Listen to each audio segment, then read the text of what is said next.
ರಾಕಿ ಹೃದಯದ ಪಟಾಕಿ ಮಿಡಿತ ಭಾಗ 3. ಮಾರನೇ ದಿನ ಕಾಲೇಜಿನಲ್ಲಿ ರಿಯಾ ಸುಮ್ಮನೆ ಕುಳಿತಿರಲಿಲ್ಲ.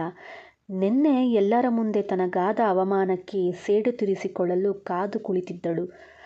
ಆರಾಧಳನನ್ನು ಎಲ್ಲರ ಮುಂದೆ ಸಣ್ಣವಳಾಗಿ ತೋರಿಸಲು ಅವಳು ಒಂದು ಉಪಾಯ ಮಾಡಿದ್ದಳು. ಕಾಲೇಜಿನ ಆಡಿಟೋರಿಯಂನಲ್ಲಿ ದೊಡ್ಡ ಕಾರ್ಯಕ್ರಮವೊಂದರ ತಯಾರಿ ನಡೆಯುತ್ತಿತ್ತು. ರಿಯಾ ತನ್ನ ಸ್ನೇಹಿತೆಯರ ಜೊತೆ ಸೇರಿ ಆರುವಿನ ಬ್ಯಾಗ್ನಲ್ಲಿ ಕಾಲೇಜಿನ ಅತ್ಯಂತ ಬೆಲೆಬಾಳುವ ಸಂಶೋಧನಾ ದಾಖಲೆಗಳಿದ್ದ ರಿಸರ್ಚ್ ಪೇಪರ್ಸ್ ಫೈಲನ್ನು ಕದ್ದು ಇಟ್ಟುಬಿಟ್ಟಳು. ಸ್ವಲ್ಪ ಸಮಯದ ನಂತರ ಕಾಲೇಜಿನ ತುಂಬೆಲ್ಲ ಫೈಲ್ ಕಳುವಾಗಿದೆ ಎಂಬ ಸುದ್ದಿ ಹಬ್ಬಿತ್ತು. ರಿಯಾ ನೇರವಾಗಿ ಪ್ರಿನ್ಸಿಪಾಲ್ ಬಳಿ ಹೋಗಿ, ಸರ್, ಈ ಹಳ್ಳಿ ಹುಡುಗಿ ಯಾರು ಬಂದ ಮೇಲೆಯೇ ಹೀಗಾಗುತ್ತಿರುವುದು, ಬೇಕಿದ್ದರೆ ಅವಳ ಬ್ಯಾಗ್ ಚೆಕ್ ಮಾಡಿ ಎಂದು ಚಾಡಿ ಹೇಳಿದಳು. ಎಲ್ಲರೂ ಆರಾಧಳನನ್ನು ಅನುಮಾನದಿಂದ ನೋಡುತ್ತಿದ್ದರು. ಪ್ರಿನ್ಸಿಪಲ್ ಅವಳ ಬ್ಯಾಗ್ ಚೆಕ್ ಮಾಡಲು ಹೇಳಿದಾಗ ಆರಾಧನಾ ಹೆದರಲಿಲ್ಲ. ಬದಲಿಗೆ ಒಂದು ಸಣ್ಣ ನಗು ನಕ್ಕು, ಖಂಡಿತ ಚೆಕ್ ಮಾಡಿ ಸರ್, ಆದರೆ ಅದಕ್ಕೂ ಮುನ್ನ ನನ್ನದೊಂದು ವಿನಂತಿ. ಈ ಕಾಲೇಜಿನಲ್ಲಿ CCTV ಕ್ಯಾಮ್ರಾಗಳಿವೆ ಅಲ್ವಾ? ನನ್ನ ಬ್ಯಾಗು ಮುಟ್ಟೋಕ್ಕೂ ಮುಂಚೆ ಈ ಕ್ಯಾಮ್ರಾದಲ್ಲಿ ಯಾರ್ಯಾರು ನನ್ನ ಬ್ಯಾಗ್ ಹತ್ತಿರ ಬಂದಿದ್ದರು ಅಂತ ಒಂದು ಸಲ ನೋಡಿಬಿಡೋಣ ಅಂದಳು. ರಿಯಾಳ ಮುಖ ಬೆಳ್ಳಗಾಯಿತು. ಅವಳು CCTV ಬಗ್ಗೆ ಯೋಚಿಸಿಯೇ ಇರಲಿಲ್ಲ. ಆರಾಧನಾ ಮುಂದುವರಿಸುತ್ತಾ, ಸರ್, ನಮ್ಮ ಮೈಸೂರಿನಲ್ಲಿ ಒಂದು ಗಾದೆ ಇದೆ, ಕುಂಬಾರನಿಗೆ ವರುಷ, ದೊಣ್ಣೆಗೆ ನಿಮಿಷ ಅಂತ. ಯಾರೋ ನನ್ನ ಮೇಲೆ ಹಾಕಿರೋ ಈ ಪ್ಲ್ಯಾನ್ ನನಗೂ ಗೊತ್ತು. ರಿಯಾ ಅವರೇ, ನಿಮ್ಮ ಕೈಯಲ್ಲಿರೋ ಆ ಸ್ಕಾರ್ಫ್ ಮೇಲೆ ಕೆಂಪು ಬಣ್ಣದ ಇಂಕ್ ಆಗಿದೆ ನೋಡಿ, ಆ ಫೈಲಿದ್ದ ಕವರ್ ಮೇಲೆ ಅದೇ ಇಂಕ್ ಇತ್ತು ಅಲ್ವಾ? ಎಲ್ಲರ ನೋಟ ರಿಯಾಳ ಕೈ ಮೇಲಿದ್ದ ಸ್ಕಾರ್ಫ್ ಕಡೆಗೆ ಹೋಯಿತು. ನಿಜಕ್ಕೂ ಅಲ್ಲಿ ಕೆಂಪು ಇಂಕ್ ಇತ್ತು. ರಿಯಾ ಫೈಲ್ ಕಳ್ಳತನ ಮಾಡುವಾಗ ಆತುರದಲ್ಲಿ ಇಂಕ್ ಚೆಲ್ಲಿದ್ದನ್ನು ಗಮನಿಸಲಿಲ್ಲ. ಆರಾಧನಳ ಚುರುಕಾದ ಕಣ್ಣುಗಳು ಅದನ್ನು ಮೊದಲೇ ಪತ್ತೆ ಮಾಡಿದ್ದವು. ರಿಯಾ ರೆಡ್ ಹ್ಯಾಂಡ್ ಆಗಿ ಸಿಕ್ಕಿಬಿದ್ದಳು. ಪ್ರಿನ್ಸಿಪಲ್ ಅವಳಿಗೆ ತಕ್ಕ ಶಾಸ್ತಿ ಮಾಡುವುದಾಗಿ ಎಚ್ಚರಿಕೆ ನೀಡಿ ಅಲ್ಲಿಂದ ಹೋದರು.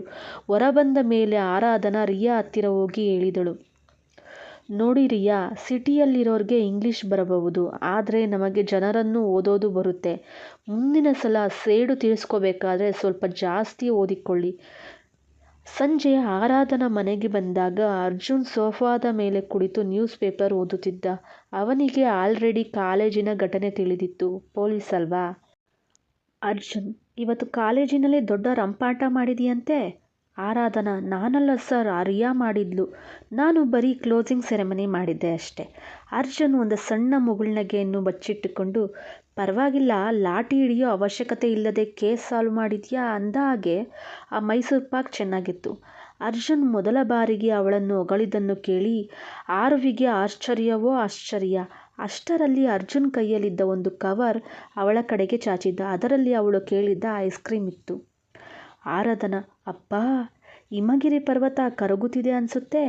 ಅರ್ಜುನ್ ಮತ್ತೆ ಗಂಭೀರ ಮುಖ ಮಾಡಿಕೊಂಡು ತನ್ನ ರೂಮಿಗೆ ಹೋದರೂ ಅವನ ಮನಸ್ಸಿನಲ್ಲಿ ಆರಾಧನಳ ಚತುರತೆ ಒಂದು ವಿಶೇಷ ಸ್ಥಾನ ಗಳಿಸಿತು. ಅರ್ಜುನ್ ಕೇವಲ ಪೊಲೀಸ್ ಅಧಿಕಾರಿಯಲ್ಲ, ಅವನು ನಗರದ ಕ್ರೈಮ್ ಬ್ರಾಂಚ್ನ ಖಡಕ್ IPS ಆಫೀಸರ್. ಕಳೆದ 6 ತಿಂಗಳಿಂದ ಅವನು ಡ್ರಗ್ ಮಾಫಿಯಾ ಮತ್ತು ಹಣದ ಅಕ್ರಮ ವರ್ಗಾವಣೆ ಮಾಡುತ್ತಿದ್ದ ಕಾಲಭೈರವ ಎಂಬ ಕುಖ್ಯಾತ ಗ್ಯಾಂಗ್ನ ಬೆನ್ನಟ್ಟಿದ್ದ. ಅರ್ಜುನನ ಕಾರ್ಯಾಚರಣೆಯಿಂದಾಗಿ ಕಾಲಭೈರವ ಅರ್ಧದಷ್ಟು ಸಾಮ್ರಾಜ್ಯ ಧೂಳಿಪಟವಾಗಿತ್ತು.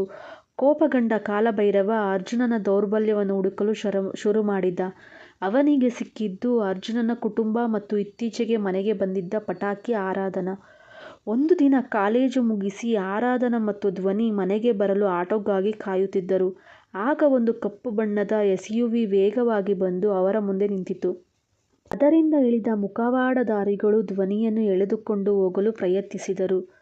ಆರಾಧನಾ ತಕ್ಷಣ ಧ್ವನಿಯನ್ನು ತನ್ನ ಹಿಂದೆ ಎಳೆದುಕೊಂಡು ಕೈಯಲ್ಲಿದ್ದ ಭಾರವಾದ MBA ಪುಸ್ತಕಗಳ ಬ್ಯಾಗ್ನಿಂದ ಒಬ್ಬನ ಮುಖಕ್ಕೆ ಜೋರಾಗಿ ಹೊಡೆದಳು. ಯಾರು ನೀವು? ನಡುರಸ್ತೆಯಲ್ಲಿ ಹೆಣ್ಮಕ್ಳ ಮೇಲೆ ಕೈ ಹಾಕ್ತೀರಾ ಎಂದು ಮೈಸೂರು ಶೈಲಿಯಲ್ಲಿ ಗರ್ಜಿಸಿದಳು.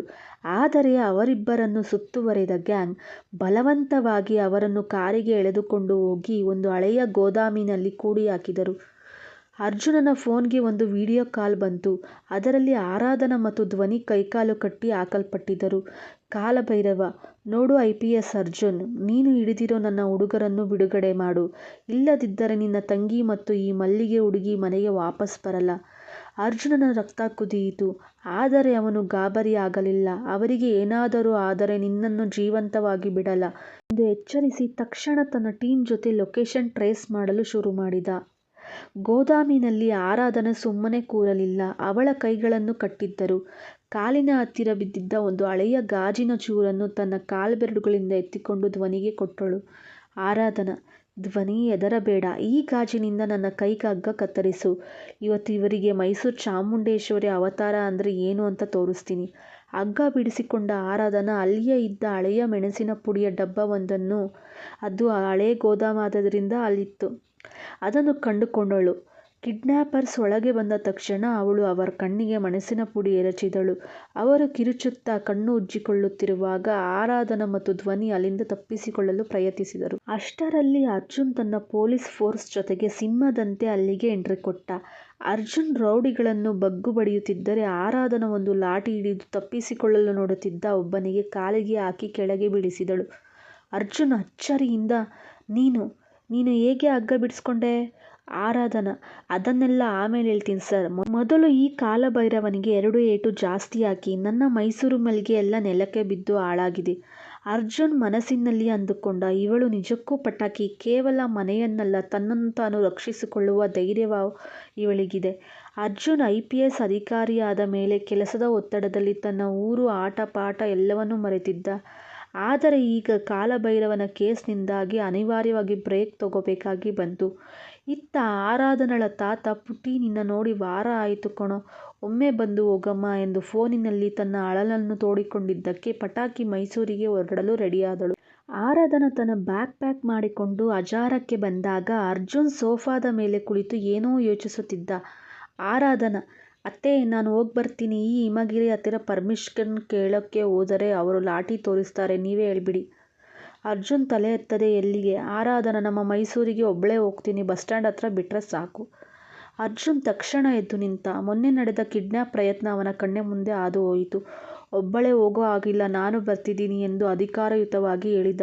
ಆರಾಧನ ಅಚ್ಚರಿಯಿಂದ, ನೀವಾ? ನನಗೇನು ಬಾಡಿಗಾರ್ಡ್ ಬೇಡ ಸರ್ ಅಂದರು. ಅರ್ಜುನ್ ಕೇಳಲಿಲ್ಲ. ತನ್ನ ಗಾಡಿಯ ಕೀ ತಗೊಂಡು ಹೊರಬಂದ. ಬೆಂಗಳೂರು ಮೈಸೂರು ಎಕ್ಸ್ಪ್ರೆಸ್ ವೇನಲ್ಲಿ ಕಾರು ಸಾಗುತ್ತಿತ್ತು. ಅರ್ಜುನ್ ಸೈಲೆಂಟಾಗಿ ಡ್ರೈವ್ ಮಾಡುತ್ತಿದ್ದರೆ ಆರು ಸುಮ್ಮನೆ ಕೂರುವವಳೆ. ಗಾಡಿಯಲ್ಲಿ ಮೆಲೋಡಿ ಸಾಂಗ್ಸ್ ಪ್ಲೇ ಆಗ್ತಿದ್ದರೆ ಆರಾಧನ ಅದನ್ನು ಬದಲಿಸಿ ಪಕ್ಕಾ ಲೋಕಲ್ ಮೈಸೂರು ಜಾನಪದ ಹಾಡು ಹಾಕಿದಳು. ಏನು ಸಾರ್ ಇದು, ಯಾವಾಗಲೂ ಸಪ್ಪೆ ಮ್ಯೂಸಿಕ್ ಕೇಳ್ತೀರಾ? ಸ್ವಲ್ಪ ಜೋಶ್ ಇರಲಿ ಎಂದು ಸೌಂಡ್ ಜಾಸ್ತಿ ಮಾಡಿದಳು. ಅರ್ಜುನ್ ಕಿವಿ ಮುಚ್ಚಿಕೊಂಡರೂ ಅವಳ ಎನರ್ಜಿ ಮುಂದೆ ಸೋತಿದ್ದ. ಸಾರ್, ಗಾಡಿ ನಿಲ್ಲಿಸಿ, ಅಲ್ಲಿ ಬಿಸಿ ಬಿಸಿ ತಟ್ಟೆ ಇಡ್ಲಿ ಸಿಗುತ್ತೆ ಎಂದು ಹಠ ಮಾಡಿ ಗಾಡಿ ನಿಲ್ಲಿಸಿದಳು. ಅರ್ಜುನ್ ಗಾಡಿಯಲ್ಲೇ ಕೂರುತ್ತಾನೆ ಅಂದರೂ ಬಿಡದೆ ಎಳೆದುಕೊಂಡು ಹೋಗಿ ಅವನಿಗೂ ಖಾರವಾದ ಚಟ್ನಿ ತಿನ್ನಿಸಿ ಅವನ ಕಣ್ಣಲ್ಲಿ ನೀರು ಬರಿಸಿದಳು. ಅರ್ಜುನ್, ನೋಡು ಆರಾಧನ, ಇದು ಟ್ರಿಪ್ ಅಲ್ಲ, ನಿನ್ನ ಸೇಫ್ಟಿಗಾಗಿ ನಾನು ಬರ್ತಿರೋದು, ಸುಮ್ಮನೆ ಕೂತಿರ್ತೀಯಾ? ಆರಾಧನ, ಅಯ್ಯೋ ಪೊಲೀಸ್ ಸಾರ್, ಸ್ವಲ್ಪ ಆ ಲಾಠಿ ಬಿಟ್ಟು ಮನುಷ್ಯರ ಥರ ಇರಿ. ನೋಡಿ ಆ ಕಡೆ ಮೈಸೂರು ಬಂತು, ಗಾಳಿ ಎಷ್ಟು ಚೆನ್ನಾಗಿದೆ. ಮೈಸೂರಿನ ಗದ್ದೆಗಳ ಮಧ್ಯೆ ಇರುವ ಮಲ್ಲೇಗೌಡರ ಹಳೆಯ ಶೈಲಿಯ ದೊಡ್ಡ ಮನೆ, ಮಲ್ಲಿಗೆ ನಿಲಯ. ಕಾರು ಬಂದು ನಿಂತ ತಕ್ಷಣ ಜಾನು, ತಾತ ಎಂದು ಕೂಗುತ್ತಾ ಓಡಿ ಹೋದಳು. ಮಲ್ಲೇಗೌಡರು, ಬಾ ಪುಟ್ಟಿ ಬಾ, ಹೂವಿನ ಜೊತೆ ಒಂದು ಬೆಟ್ಟದ ಕಲ್ಲನ್ನು ಕರ್ಕೊಂಡು ಬಂದಿದ್ದೀಯಲ್ಲ, ಯಾರಿದು ಎಂದು ಅರ್ಜುನನ್ನು ನೋಡಿ ಕೇಳಿದಳು.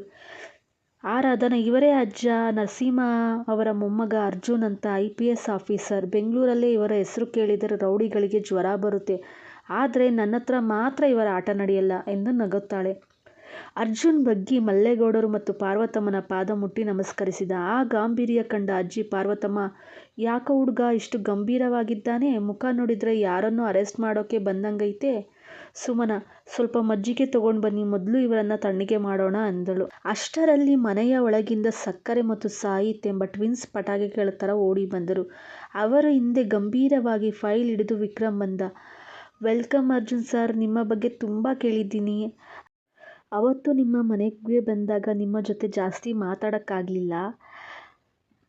ನಾನು ವಿಕ್ರಮ್, ಲಾಯರ್. ನಮ್ಮ ತಂಗಿ ಬೆಂಗಳೂರಲ್ಲಿ ನಿಮಗೆ ತುಂಬ ತಲೆನೋವು ಕೊಟ್ಟಿದ್ದಾಳೆ ಅನಿಸುತ್ತೆ. ಅರ್ಜುನ್, ತಲೆನೋವು ಮಾತ್ರ ಅಲ್ಲ ವಿಕ್ರಮ್, ಅವಳು ಒಂದು ವಾಕಿಂಗ್ ಪಟಾಕಿ. ತಕ್ಷಣ ಟ್ವಿನ್ಸ್ ಸಕ್ಕರೆ ಮತ್ತು ಸಾಹಿತ್ ಅರ್ಜುನನ 2 ಕಡೆ ಬಂದು ನಿಂತರು. ಸಕ್ಕರೆ, ಸರ್, ನಿಮ್ಮ ಹತ್ರ ನಿಜವಾಗ್ಲೂ ಗನ್ ಇದೆಯಾ?